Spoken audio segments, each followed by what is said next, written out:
The Baptists will go. But it's a truth, though. And you do know the difference between the Protestants and the Pentecostals, don't you? There's something there. The Protestants will say hello to you at the weed store. True. Back on the original point. The point that I'm trying to make is that there is a God. There is a real God. Because, again, there is the real opponent to God. That's how you know. You don't see all these others. These divisions, these splits off. I myself understand and believe at the end of it. If we take off the whole Messiah, we take off all the equation, it says in the end we will be judged by our works. What'd you think? I remember one time Lance was a young man. I put him on court. Y'all remember that? I said, Lance, prove to me that you're a Christian. Show me your works. I remember going to the eternity house, and I was a counselor. Yeah, I'm a counselor at the eternity house. And I remember going through the eternity. I didn't want to go through the eternity house. Because I knew that there was something in the eternity house that I didn't want to see. And you know what I didn't want to see? The great white throne of judgment. And I remember walking back here to it. And I see this throne of this representation of this man. And it's just a dude sitting there. But to me, it gave me cold chills. I was like, whoa. And why? When in doubt, check it out. From that point forward, I spent the rest of my life, and have spent the rest of my life finding out what is the source. Why is this disconnected? Why was I afraid of judgment? You're only afraid because you're guilt conscious. That's what it is. You remember the story when Jesus, they kind of asking him about it, and he said something. He made a very powerful, he says, death has no hold over me.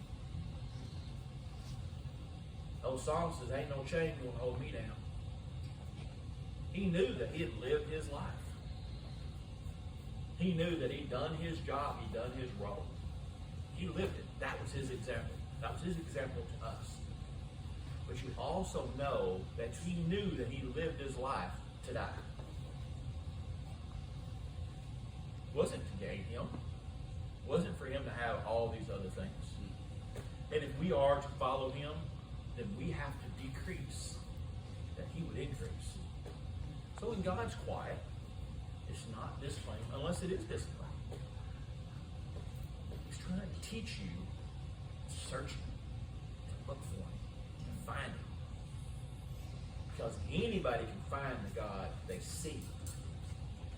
We always want that God we can see. We all want that love we can see. Oh, he's nice to me. She's nice to me. She's this. He's that. He done this. She done that. What do you not see?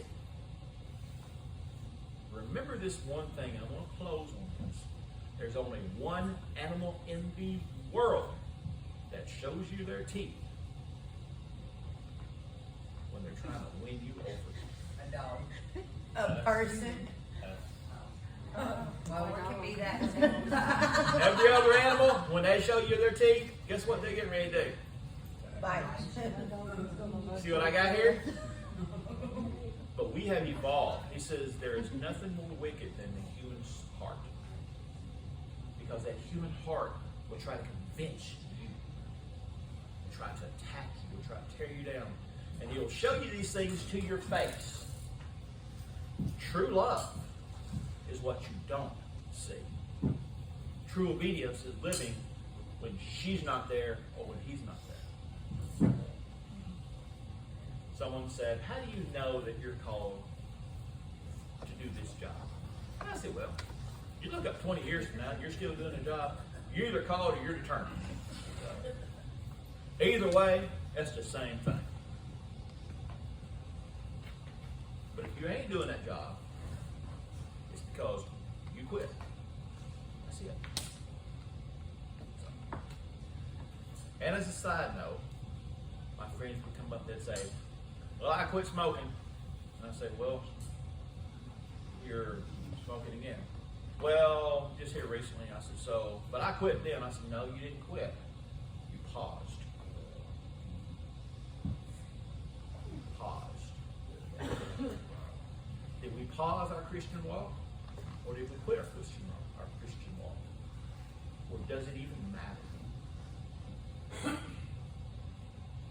Your choice. I myself, I'm going to do my best. And as the man said in the Bible, as for me and my house, we'll serve the Lord. I'm going to do my job here every Sunday. This is my job. This is my role. This is what I do. What are you going to do? Because you're judged by your works. That being said, somebody dismisses and bless your food. Remember, we're going to go play. If y'all come messing around in the kitchen, you'll wash dishes. And do not run for the water balloons as soon as we walk And out. there is an obvious sign in the kitchen. It says, no stupid people beyond this point. Do not. Are y'all hearing that? So, Okay. I, You got a pop? Huh? yeah. Lord, thank you for today. Thank you for the weather. Thank you for the people that are here. Thank you for the message, Lord. I hope somebody, Lord, in here, that message was meant for everybody, but really if somebody who really needs that message today, and I thank you for letting me hear. Lord, I just want to say, just bless the food that was prepared. Just bless this little church, and I think the transition we're going through, Lord, to try to make your house even a better representation of what we do when we walk through these doors. Lord, let our walk and our talk, let us not just do one thing and not do the other, because without doing the walk and doing the talk, God, it's just all talk, and that's it. Lord, I just ask you again to bless the people here, bring it back on another Sunday, enjoy it. Bless this family day, let the kids really enjoy being their ages, let them be kids, Lord, and let us never stand in their way of ever letting